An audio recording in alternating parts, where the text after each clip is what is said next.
شكرا يا أبطال، مرحبا بكم أعزائنا الرياضيين. أنا عشت بعض اللحظات مع الأنصار ومع في استقبال المنتخب الوطني والعناصر الوطنية، وعدنا إلى البلاطو أعزائنا الرياضيين، وهذه الصور التي تأتينا من البريد المركزي والجمهور الغفير الذي يستقبل بالأعلام الوطنية هؤلاء الأبطال الذين صنعوا التاريخ مرة أخرى وكتبوا سطرا آخرا في قاموس تاريخ الكرة الجزائرية الحاضرة بعد ملحمة خيخون 82 والمنتخب الوطني الذي حقق فوزين، ولكنه لم يتأهل بعد ما حدث بين ألمانيا والنمسا، والفيفا تراجعت عن في وهذه الصور. نترك الجمهور مع اللاعبين.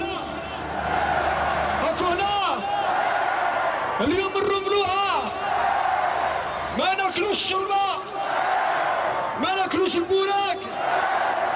اليوم الرمل هيا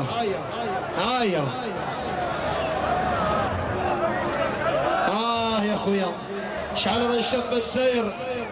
5 في عيني الحساد، 5 في عينيهم، ولادنا شابين عليهم، عينيهم مضروبة، رجليهم طوال، فحولة ما يولوش اللور.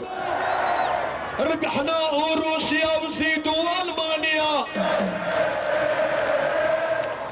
ما ناكلوش الشرطة، نقعدوا هنايا يا والشربة والبورات تحرقوا ألمانيا. جاو شبان صغار.